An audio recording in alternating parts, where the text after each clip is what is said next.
नमस्कार, पक्ष विपक्ष देख रहे हैं आप। मैं हूं आपके साथ रेशु त्यागी। मैनपुरी लोकसभा क्षेत्र में चुनावी रण की बिसात बिछ चुकी है। इस क्षेत्र को समाजवादी पार्टी का गढ़ कहा जाता है। बीते 28 सालों से यहां की चुनावी रेस में साइकिल ही सबसे आगे रही। बीएसपी का हाथी जीत की दौड़ में जब भी शामिल हुआ, थक कर पिछड़ गया। कमल ने भी यहां कई बार खिलने की कोशिश की, लेकिन जीत की सुगंध नहीं बिखेर सका। अब एक बार फिर से यहां सपा, बीजेपी और बीएसपी के बीच त्रिकोणीय मुकाबला देखने को मिल रहा है। जीत का रिकॉर्ड कायम रखने के लिए सपा ने अखिलेश यादव की पत्नी डिंपल यादव पर दूसरी बार दांव लगाया है, तो वहीं बीजेपी ने यूपी के पर्यटन मंत्री जयवीर सिंह को मैनपुरी में कमल खिलाने की जिम्मेदारी सौंपी है। वहीं सपा के गढ़ में मायावती ने बड़ा दांव खेलते हुए यादव समाज को दो खेमों में बांटने की रणनीति बनाई है। बसपा ने मैनपुरी में उम्मीदवार बदल दिया है। मैनपुरी से उम्मीदवार रहे गुलशन कुमार शाक्य की जगह शिव प्रताप यादव को प्रत्याशी बनाया गया है। शिव प्रताप यादव के मैदान में उतरने से यादव वोट बैंक में बंटवारे की आशंका जताई जा रही है। अब यादव वोट बैंक में बिखराव से बीजेपी को कितना फायदा मिलेगा, ये देखना दिलचस्प होगा।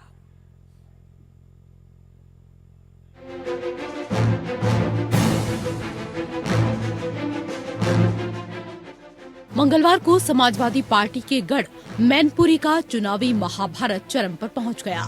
मैनपुरी में लोकसभा चुनाव के तीसरे चरण में 7 मई को मतदान होना है। इसके लिए मैनपुरी से समाजवादी पार्टी के प्रत्याशी डिंपल यादव ने मंगलवार को अपना नामांकन दाखिल कर दिया। इस दौरान उनके साथ सपा प्रमुख अखिलेश यादव, रामगोपाल यादव और शिवपाल यादव उपस्थित रहे। नामांकन से पहले डिंपल अपने ससुर मुलायम सिंह यादव की समाधि स्थल पर पहुंची और पुष्प अर्पित कर आशीर्वाद लिया। डिंपल यादव के नामांकन में बड़ी संख्या में सपा कार्यकर्ता और समर्थक मौजूद रहे। नामांकन के बाद डिंपल ने कहा कि मुझे भरोसा है कि क्षेत्र के सभी लोगों का आशीर्वाद मुझे मिलेगा।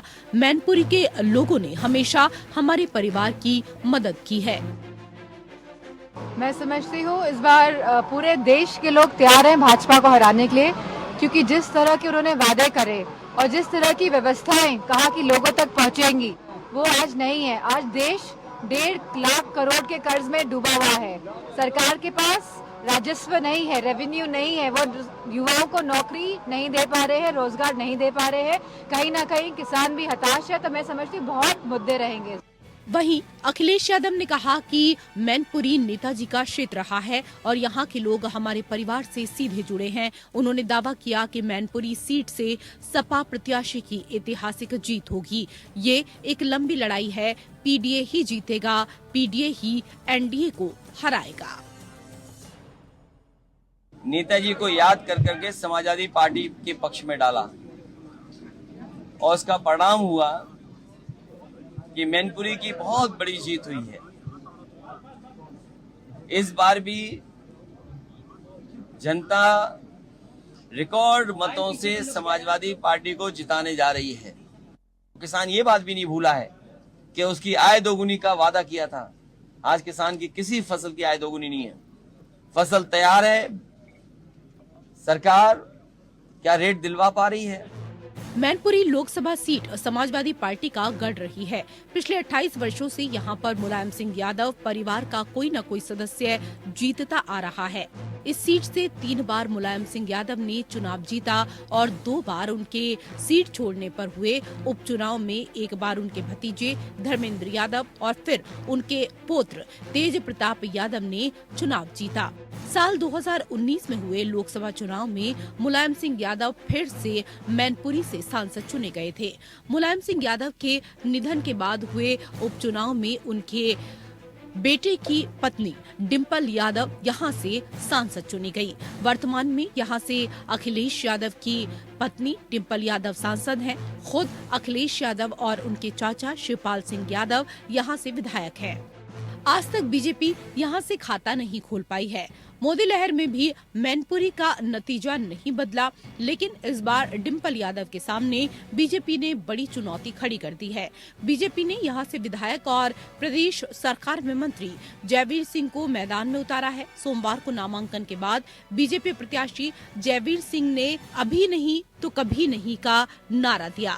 जयवीर ने कहा कि मैनपुरी की जनता परिवारवाद के बजाय मुद्दों पर वोट करेगी और बीजेपी को अपना बहुमत देगी। 2-3 दिनों से देख रहे हैं कि किस प्रकार का उत्साह हमारे मतदाताओं में है और मैनपुरी के लोगों ने एक मन बनाया है कि इस बार लड़ेगा मैनपुरी और जीतेगा मैनपुरी। और कार्यकर्ताओं ने इस बार एक और नारा दिया है कि अभी नहीं तो कभी नहीं। ये नारा के साथ हमारे मतदाता, हमारे कार्यकर्ता, हमारे पदाधिकारी, हमारे जनप्रतिनिधि, हमारा जिले का नेतृत्व जो आपके सामने बैठा है, हम सब मिलकर के इस चुनाव में जा रहे हैं और मैं समझता हूँ कि जनता का असीम आशीर्वाद मिलेगा, कमल खिलेगा, भगवा लहराएगा। वहीं बीजेपी प्रत्याशी जयवीर सिंह के नामांकन के बाद मैनपुरी में आयोजित एक जनसभा को संबोधित करते हुए deputy CM Keshav Prasad Maurya Samajwadi party के मुखिया अखिलेश यादव पर गुंडा राज का आरोप लगाते हुए दावा करते हुए नजर आए कि सपा के आखिरी किले को जनता इस चुनाव में उखाड़ फेंकेगी। करके संसद पहुंचना है। हमारा फोकस सभी 80 सीटों पर है, लेकिन मैनपुरी पर विशेष फोकस है, क्योंकि साइकिल को पूरी तरह से पंचर करके सपा को समाजवादी पार्टी बना करके तभी भारतीय जनता पार्टी का एक एक कार्यकर्ता चैन से बैठेगा। ये वही सीट है जो राम लहर, मोदी लहर कोई भी काम नहीं करेगी। ये मोदी लहर में जीतेगी। मोदी जी मुलायम सिंह यादव जी के कारण मैनपुरी नहीं आते थे, इसके कारण सपा जीत जाती थी, लेकिन 2024 में माफी नहीं है, 2024 में विजय है। मतलब भाजपा की। दरअसल सपा के गढ़ मैनपुरी में समाजवादी पार्टी और बीजेपी के बीच सीधी टक्कर है। वहीं बीएसपी इस मुकाबले को त्रिकोणीय बनाने की कोशिश में है। अखिलेश के गढ़ में मायावती ने बड़ा दांव खेलते हुए यादव समाज को 2 खेमों में बांटने की रणनीति बनाई है। मायावती के इस कदम से डिंपल की चुनौती बढ़ गई है। बीएसपी ने मंगलवार को 11 प्रत्याशियों की नई लिस्ट जारी की। इस लिस्ट में बसपा ने मैनपुरी से उम्मीदवार बदल दिया है। मैनपुरी से उम्मीदवार रहे गुलशन कुमार शाक्य की जगह शिव प्रताप यादव को प्रत्याशी बनाया गया है। शिव प्रताप यादव के मैदान में उतरने से यादव वोट बैंक में बंटवारे की आशंका जताई जा रही है। मैनपुरी के जातीय समीकरण पर नजर डालें तो यहाँ सबसे ज्यादा 4.30 लाख यादव वोट बैंक है, यानी कुल वोटरों में से 35% यादव हैं। एक सीट पर 1 लाख ब्राह्मण, शाक्य वोट 2.90 लाख, 2 लाख ठाकुर और लगभग 60,000 मुस्लिम वोट बैंक हैं। साल 2019 तक समाजवादी पार्टी, जनता पार्टी समेत अलग अलग पार्टी से यहां सांसद चुने गए, लेकिन अभी तक बीजेपी का इस सीट से खाता नहीं खुला है। वहीं अब बसपा के यादव उम्मीदवार से डिंपल यादव की राह आसान नहीं रह गई है। यादव वोट में बंटवारे का फायदा बीजेपी को हो सकता है। Bureau report, APN।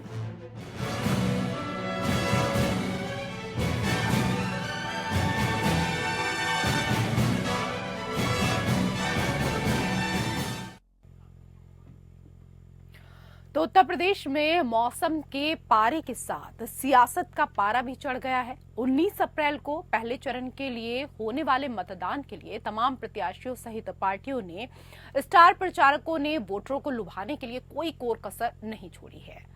मैनपुरी यहां की हॉट सीट है। समाजवादी पार्टी की परंपरागत मैनपुरी लोकसभा सीट के चुनाव में मुद्दे नहीं बल्कि विरासत और गारंटी हावी है। समाजवादी पार्टी की जुबान पर मुलायम सिंह यादव और उनकी सियासत है, तो वहीं भारतीय जनता पार्टी नरेंद्र मोदी के नाम के सहारे चुनाव जीतने की कोशिश कर रही है, लेकिन जीत के लिए उनके पास अलग ही फंडा है।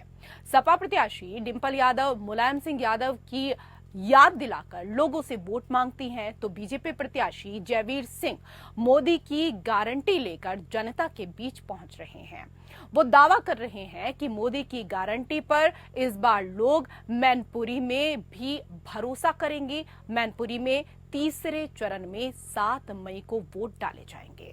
उत्तर प्रदेश की इस महत्वपूर्ण सीट को लेकर पक्ष विपक्ष में करेंगे हम चर्चा। 2 विशेष अतिथि पैनल में हमारे साथ जुड़ चुकी हैं। सबसे पहले उनका परिचय आपके साथ करा देते हैं।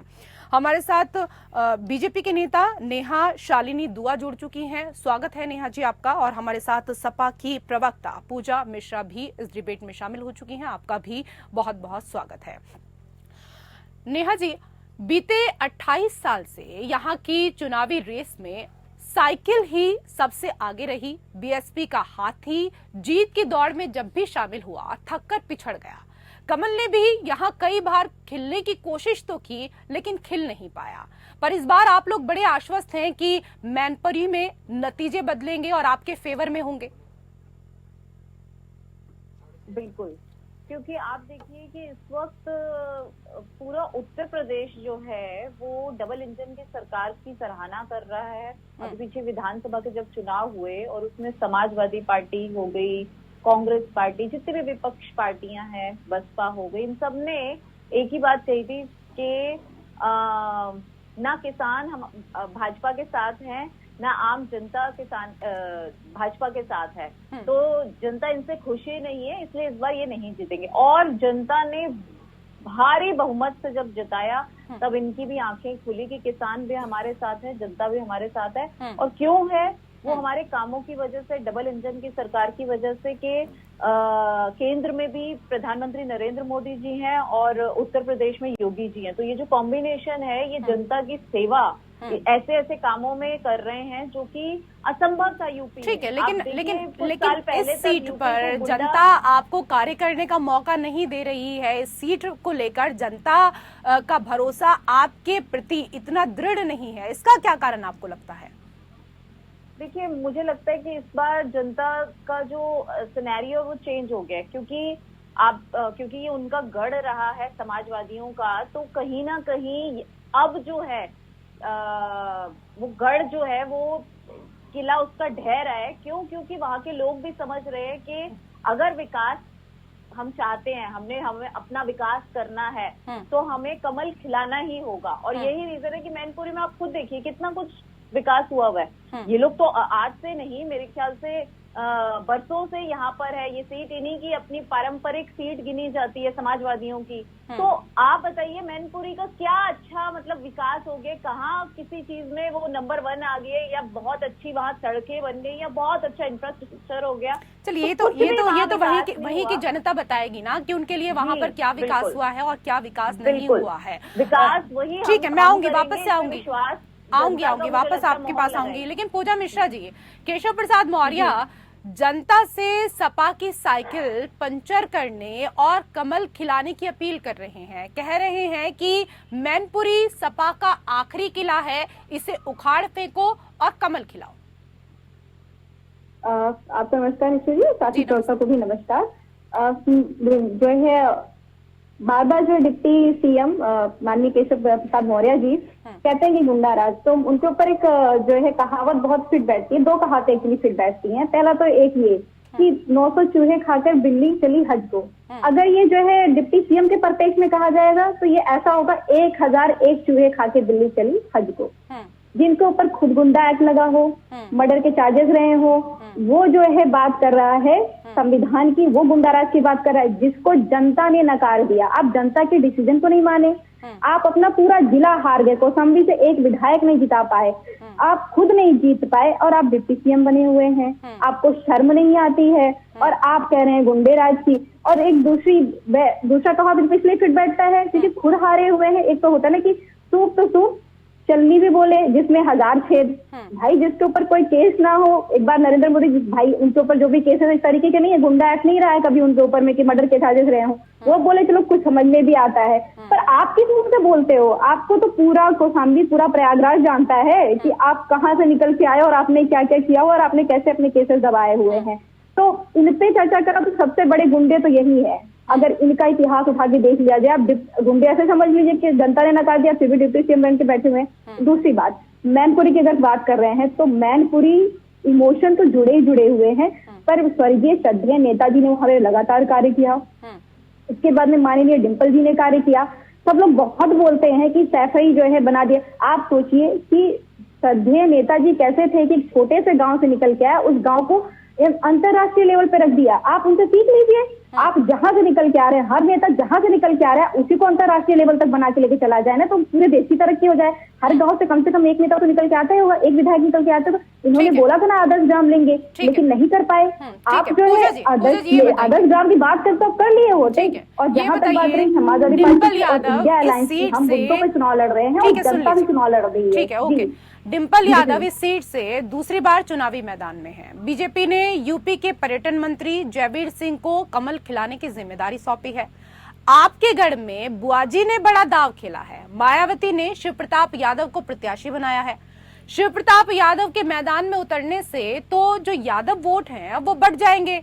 यादव वोट बैंक में बिखराव से ऐसा भी हो सकता है कि कहीं ना कहीं बीजेपी को लाभ मिल जाए। अब नहीं, ऐसा बिल्कुल नहीं होने वाला है। आप अगर उन्होंने क्यों बदला प्रत्याशी में, क्योंकि जो उनका प्रत्याशी था गुलशन साहब, आपने देखा ही होगा कि वो जो है हमारे पार्टी का समर्थन कर रहा है। वो जो है नामांकन के बाद में जो प्रेस कॉन्फ्रेंस में थे साक्षी जी, तो इसलिए बदला है।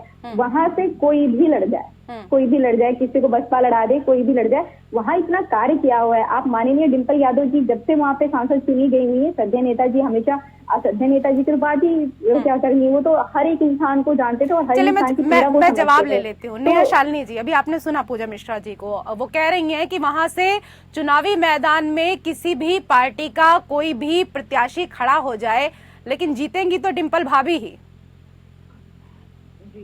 ठीक है, इनको कॉन्फिडेंस हो तो अच्छी बात है। कॉन्फिडेंस होना हर पार्टी का मतलब जिसे कहते हैं जनसिद्ध अधिकार है कि जब कोई पार्टी अपना कैंडिडेट उतारती है तो उस पर विश्वास होता है, तभी पार्टी उसे उतारती है। मैं यहाँ ये कहूंगी कुछ बातें जो आज केशव प्रसाद मौर्य जी ने कही, जनता के सामने रखी, कि यही अखिलेश यादव जी थे जब उनके पिता की मृत्यु हुई। मतलब डेथ के बाद भी आप किसी के लिए अभद्र भाषा का यूज कर रहे हो, उस पर टिप्पणियां कर रहे हो, तो ये इनकी संस्कृति दिखाती है, इनका कल्चर दिखाता है कि ये लोग ऐसी बातें करते हैं। और उसके बावजूद भी केशव प्रसाद मौर्य जिनको अभी पूजा जी ने गुंडा बदमाश जो कुछ भी कहा, वो मुलायम सिंह जी की जो स्मृति जहां उनकी स्मृति केंद्र बना है वहां जाके अपनी श्रद्धांजलि दे के आए। तो ये फर्क है जो जनता को नजर आता है आमने सामने के भाजपा के जो संस्कार हैं और जो सपा पार्टी के संस्कार हैं। केशव प्रसाद मौर्य जी ने एक बात और कही थी कि जिस गाड़ी में सपा का झंडा वहां यूपी का सबसे बड़ा गुंडा, और इसमें कोई दो राहें भी नहीं। अभी देखिए आतिक मुख्तार अंसारी, आतिक अहमद, विकास दुबे, खालिद आजम, ये सब किस पार्टी को से बिलोंग करते हैं? कहीं ना कहीं इनके हाथ में सपा का झंडा था ही, इन सबके हाथ में था। और अभी तो बहुत ज्यादा मुख्तार अंसारी की डेथ पे सबसे ज्यादा दुख भी सपा पार्टी के अखिलेश यादव जी और डिंपल यादव जी और सभी जो इनके मेरे ख्याल से मुख्य लोग थे, उन्होंने बहुत दुख जाहिर किया कि इसकी जांच होनी चाहिए, न्यायिक जांच होनी। जबकि उन जो मुख्तार अंसारी है उनके घर वालों ने ही याचिका डाली हुई थी कि उनको हार्ट प्रॉब्लम है, और हार्ट प्रॉब्लम जो है, हार्ट प्रॉब्लम में तो कभी भी कुछ भी हो सकता है। वो तो चाहे घर में रहते तो भी कुछ हो सकता था, जेल में थे तब कुछ हो गया। ठीक है, ठीक है, हम विषय को भटकाना नहीं चाहते, इधर उधर की बातें नहीं करते हैं। पिछले बयानों का आप लोग लेकर आएंगे, लेकिन जिस सीट को लेकर हम बात कर रहे हैं उसी पर रहते हैं। अखिलेश यादव ने कहा कि मैनपुरी नेताजी का क्षेत्र रहा है और यहाँ के लोग हमारे परिवार से सीधे जुड़े हैं। उन्होंने दावा भी किया है कि मैनपुरी सीट से सपा प्रत्याशी की ऐतिहासिक जीत होगी और ये एक लंबी लड़ाई है। पीडीए ही जीतेगा, पीडीए ही एनडीए को हराएगा। सफाई जो है वो किसके लिए? सफाई महोत्सव किसी से छुपा नहीं है कि कौन से वर्ग के लिए सबसे ज्यादा अखिलेश यादव जी, मुलायम सिंह यादव जी और डिंपल यादव जी ने काम किया है। तो मैनपुरी की जनता अपने आप को ठगा हुआ महसूस करती है कि किसी एक विशेष वर्ग के लिए ही इन लोगों के लिए मतलब सारे दरवाजे खुले रहते हैं, आधी रात को भी खुले रहते हैं, बाकी वर्ग तो इनको दिखता ही नहीं है। जबकि हम तो चाहते हैं सबका साथ सबका विकास, तो सबके लिए भाजपा जो है वो अगर कमल वहां खिलता है तो सबके लिए काम करेगा। पर मैनपुरी जो सफाई में जो महोत्सव हुआ, वो सारी दुनिया, जिसका भी उन्होंने उदाहरण भी पूजा जी ने दिया, तो मैं कहूंगी कि उसका उदाहरण देके बहुत अच्छी बात कही कि वहां की जनता को वहाँ के जो हिंदू हैं, हिंदू वर्ग के लोग, उनको पता है कि उनको कैसे ठगा हुआ महसूस करते हैं कि सिर्फ और मैं क्यों विशेष वर्ग कहूँ, मुस्लिम, मैं साफ ही बोलूंगी कि सिर्फ और सिर्फ मुस्लिम वर्ग के लोगों को इन्होंने बहुत अच्छा, उनके लिए शायद कुछ काम किए हैं, लेकिन जो गुंडागर्दी फैलाई वो भी सबसे ज्यादा मुस्लिम समाज के कुछ गुंडे, जिनके मैंने आपको नाम बताया, मुख्तार अंसारी, आतिक अहमद, खालिद आजम, ऐसे कई वो थे जो सपा का झंडा लेके घूमते थे। तो आम जनता है ना, उनको क्या लेना देना कि ये गुंडा है, बदमाश है, उन्होंने इनको वोट दिया, लेकिन बाद में देखा कि वो अपने आप को ठगा हुआ महसूस वहां के हिंदू करते थे, क्योंकि गुंडागर्दी तो चलती थी, यादवों पे भी होती थी, जाटों पे भी होती थी, गुजरों पे भी होती थी, ब्राह्मणों को भी तंग किया जाता था, शूद्रों को भी तंग किया जाता था। तो आज वही लोग एक होके जवाब देंगे। और जैसे कि सपा ने अयोध्या में रहते हुए, मतलब कि यूपी जो है, अयोध्या यूपी में आता है, वहां यूपी में रहते हुए जो राम मंदिर ना जाने का निश्चय किया और राम मंदिर प्राण प्रतिष्ठा में नहीं गए, तो उसका भी तो जवाब जनता पूछेगी ना इन लोगों से। जहां जाएंगे वहां डिम्पल यादव जी से पूछा जाएगा। अगर आप अपने आप को हिंदू बोलते हो, कृष्ण जी के वंशज बोलते हो, तो आपने राम मंदिर की प्राण प्रतिष्ठा में ना जाकर जो भूल की है उसका प्रायश्चित भी तो। ठीक है, मैं जवाब ले लेती हूँ। पूजा मिश्रा जी, नेहा शालिनी दुआ जी भी वही बात दोहरा रही हैं जो लगातार बीजेपी के तमाम दिग्गज इन दिनों चुनाव मंचों से दोहराते हैं। कृष्ण के वंशज है, लेकिन राम लला की प्राण प्रतिष्ठा में आप नहीं गए, और कहीं ना कहीं जनता इस बात को लेकर आपको सबक सिखाने का कार्य करेगी। इस बात पर आप जवाब दीजिएगा ही। इसके साथ ही एक सवाल मेरा आपसे और है, क्योंकि समय का अभाव है। मैनपुरी लोकसभा सीट समाजवादी पार्टी का गढ़ रही है और पिछले 28 वर्षों से यहां पर मुलायम सिंह परिवार का कोई न कोई सदस्य जीतता आ रहा है। मुलायम सिंह यादव के निधन के बाद हुए उपचुनाव में अखिलेश यादव की पत्नी डिंपल यादव यहां से सांसद चुनी गई, लेकिन अब बीजेपी कह रही है कि जैसे अमेठी में आपके सहयोगियों का हाल हुआ, कांग्रेस के युवराज इस बार मैदान ही छोड़कर भाग गए, वही हाल मैनपुरी सीट पर सपा का होगा। अगली बार आपके यहां से चुनाव लड़ने के लिए इस सीट पर कोई उम्मीदवार तैयार तक नहीं होगा। दोनों पर जवाब दे दीजिए। पहले मैं जवाब दे देती हूँ, जो राम मंदिर पे कह रहे हैं। तो पहली बात तो ये कि राम मंदिर जो है चारों शंकराचार्य भी नहीं गए थे, और राम मंदिर भक्ति का विषय है। ईश्वर, हम कहते हैं चलो बुलावा आया, माता ने बुलाया, क्यों बोलते हैं कि ईश्वर जब बुलाएगा तो इंसान जाएगा। ठीक है, जब राष्ट्रीय अध्यक्ष जी को लगे, जब चार शंकराचार्य नहीं गए, वो तो नास्तिक है या उनको राम में आशा नहीं है भाई, वो तो धर्मगुरु है, वो नहीं गए। जब उनको लगे कि हाँ उनको जाने की इच्छा रहेगी तो वो जाएंगे। ठीक है, वैसे जो है राष्ट्रीय अध्यक्ष जी भी चले जाएंगे। और भाजपा की जो प्रवक्ता थी, आप सोचिए इतनी देर तक उन्होंने सिर्फ और सिर्फ हिंदू और मुस्लिम का ध्रुवीकरण किया, ये यही कर ही रहे हैं इन्होंने। आप पूरा इनकी सुनिएगा, 10 मिनट तक जो भी बोला इन्होंने सिर्फ और सिर्फ ध्रुवीकरण पे वर्क किया। हम सर्व समाज की बात करते हैं और सर्व समाज के लिए कार्य कर रहे हैं। मैं दूसरे जो है आपका दूसरा सवाल जो था कि जो ये, एक सेकंड नेहा जी कंप्लीट करने दीजिए क्योंकि समय का अभाव है मेरे पास। जी जी जी जी, दूसरा सवाल आपका क्या था? सवाल ये था कि जी बीजेपी कह रही है कि आपके सहयोगी कांग्रेस के युवराज इस बार मैदान छोड़कर अमेठी से भाग गए, वही हाल मैनपुरी सीट पर सपा का भी होगा।